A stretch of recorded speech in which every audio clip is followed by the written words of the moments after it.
So let me spend this 15 minutes on the last topic, and this is to give you, the purpose is to make you, again, it's like watching movie. So I'm assuming now you're watching movie here beginning today, right?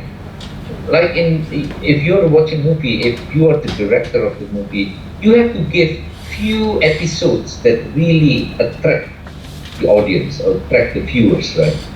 So my purpose of talking the next 15 minutes about this is really to make you interested with macroeconomics, okay?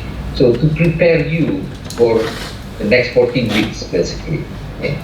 And this is a story about the macroeconomic development or trend, okay? If I'm not mistaken, let's see, I forgot what is the number here. I think it's number 7. Okay. Yes. So in the syllabus, remember bring syllabus every time, okay? Every time we are meeting.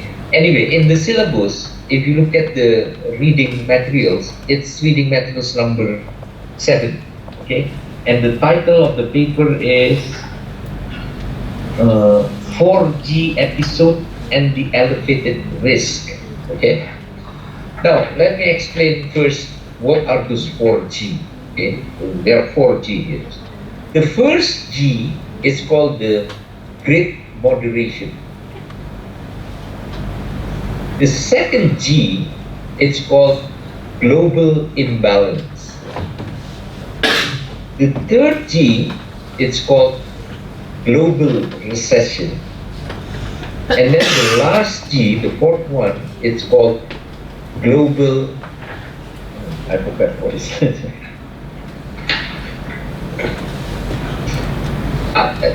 It comes later, okay? I wrote myself a paper, but now I forgot what is the fourth G.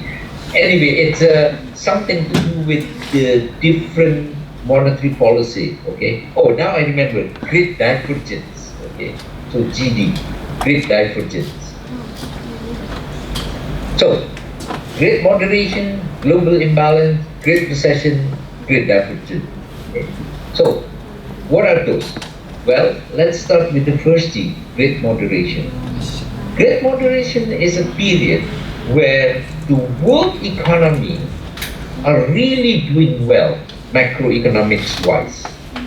What is the definition of doing well? Well, one of the key indicators of macroeconomic performance is the degree of volatility of the economic growth. Volatility is almost like, in statistics, maybe standard deviation or variance, okay? So if you have a high standard deviation, that means the world economy is volatile. Volatile means, for 1 year it goes up, but the next few years it goes down, up again. So that's not good, okay? So what is the first G mean? Great moderation means the world economy, and this is, I would say, since 1970s until 1990s, okay, until late 1990s, that is the first G with this great moderation. The world economy experienced very low degree of volatility. So the standard deviation, the variance are all low. And I give an example here. There's a chart here. So this is the first G, the great moderation. You can see, for example, okay, the volatility of the GDP in a major economy like the United States, and I give Australia, Canada, Germany, France, and so forth, which basically represent the world components of the economy, right? The world economy. Basically, you can see the volatility is declining. So that is good because you have a small standard deviation, essentially. And it's happening in most of these countries. And that is the reasons why macroeconomists give the label great moderation. Okay? But beginning in 1990s, and even more severe beginning in 2001, and I'm going to explain in a few seconds why 2001. Beginning that period, all of a sudden there's a new phenomena coming up in the world economy, and that is the second G, global imbalance. What is that trend? Well, that trend shows that imagine if the world consists of 200 countries, okay? Some of the 200 countries experience surplus. Surplus defined as export is exceeding import.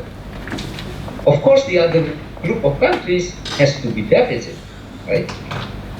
And the total surplus of all those countries, if you sum them up, has to be the same with the total surplus of the other group of countries. Because otherwise, some countries may be exporting their product to Mars or Jupiter or to other planets, right? It's impossible. And that's why any total amount of the surplus has to be the same with any total amount of the deficit. Because we're talking about the whole planet here, the whole world here. And that happened since 100 years ago. Even during the Roman Empire, it's always like that. There's always countries deficit, there's always countries surplus. So it's nothing unusual, nothing unprecedented about it. So why then macroeconomists give this specific name global imbalance? Because imbalance has been always there since 100 years ago. Well, here is why. Beginning in 2000, if you look at the total deficit in the world, okay, let's say 100%, okay, 70%, so 70% of the total global deficit originate in one country. Remember, there are 200 countries. Can you imagine just one country contribute 70% of the total global deficit? That country is where I'm living now, the United States. So, in the 2000, the total global deficit, 70% of it is contributed by the United States. What about the surplus side? Remember, the total amount of the surplus has to be the same with the total amount of deficit.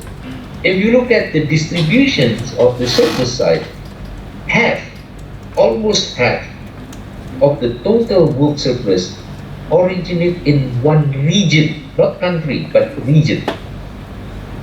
Okay?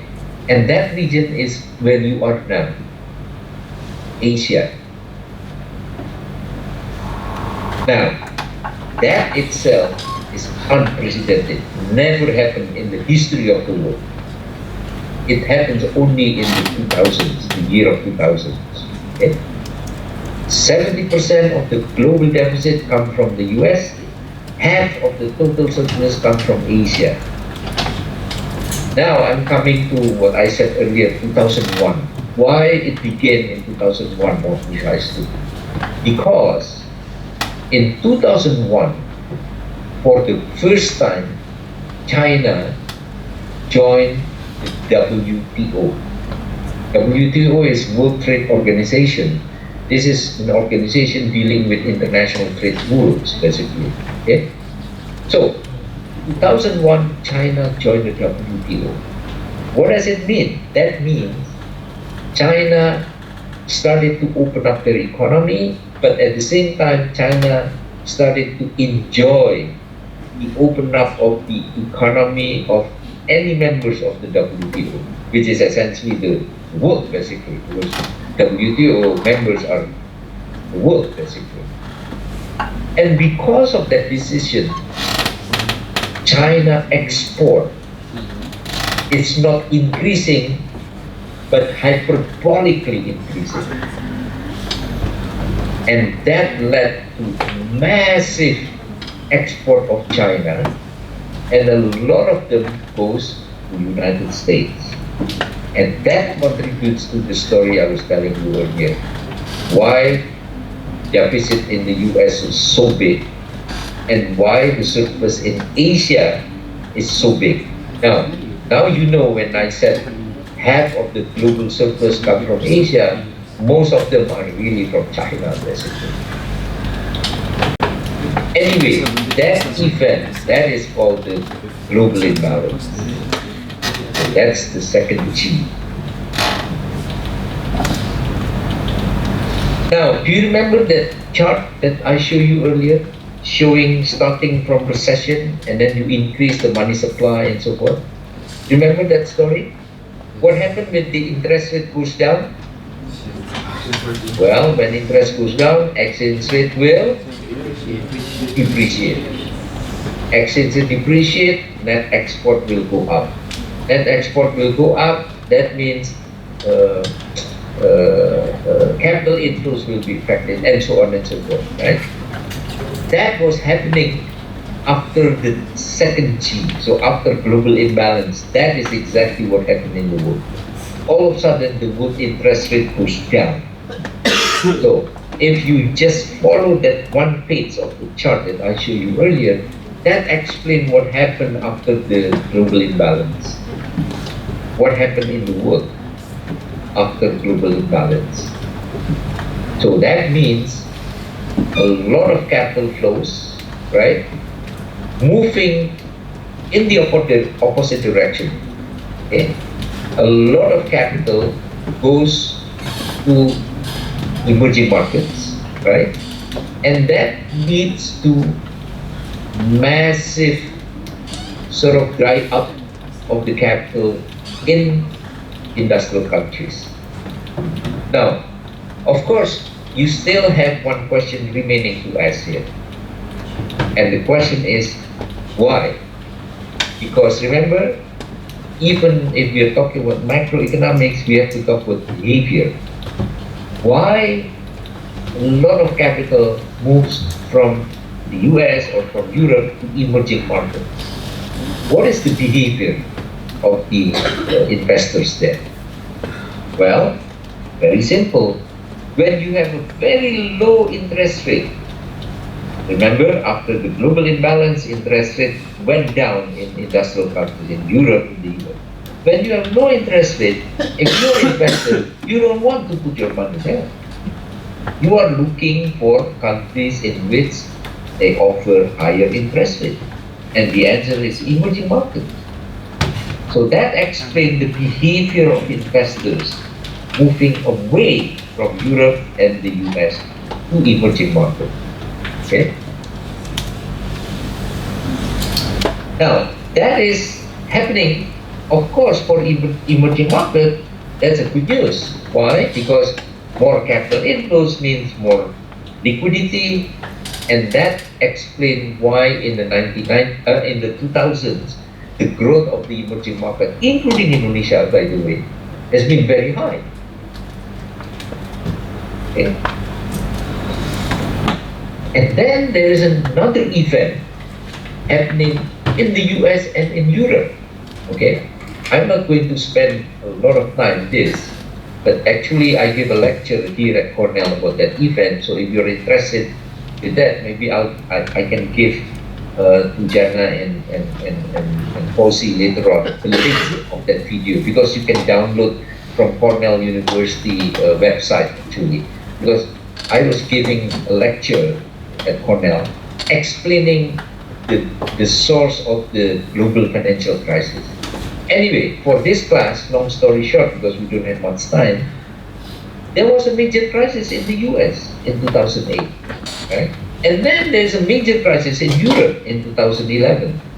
So imagine two biggest economy in the world, i.e. United States and Europe, fell into crisis in just relatively short period time span, 2008 and 2011.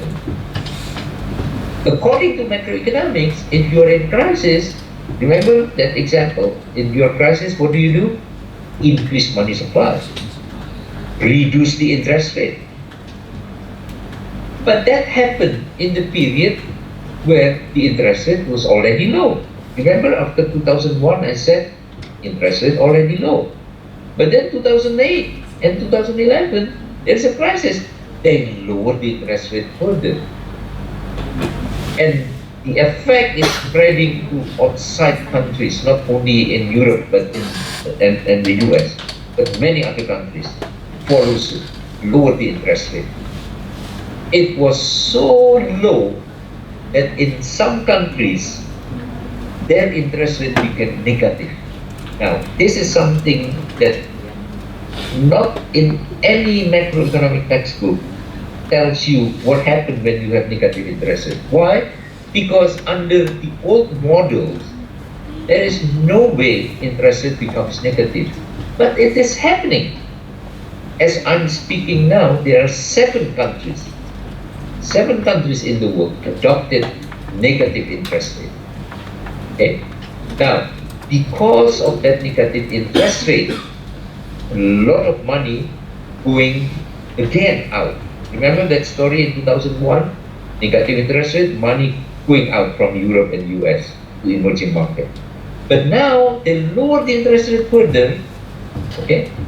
And that pushed further capital outflow from the US and Europe to emerging market. So all of a sudden emerging markets have a lot of liquidity. The problem is that some of this money are dangerous money. Dangerous in the sense that they come not because they love Indonesia, so this capital coming to Indonesia, not because foreign investors love Indonesia, because they're looking for higher interest rate, basically. Imagine in the US now, 0.25%. But if you buy Indonesian government bonds, the rate now is close to 8%. You don't need to be rocket scientist to advise the investor where to invest. So that is happening after 2009, to some extent until today now. Okay. So that is the GR, the third G, which is global recession. Now, because of that, some countries, some emerging markets realize this is dangerous because it affects the financial sector. It affects the price of the financial asset, like stock and so on. That's the reasons why stock market in many emerging markets, including Indonesia, Jakarta Stock Exchange, the stock go up. That is not always positive. That's dangerous. And that is the reason why some countries in emerging market realize that. And Korea is one example. So they decided to start raising the interest rate. Okay. So now what you have is 2 sets of world. One world is very low interest rate, super low, and even negative interest rate. 7 countries, negative interest rate. And then another group of countries is high interest rate. That is the 4G, great divergence. So the world now, as I'm speaking now, is experiencing this great divergence.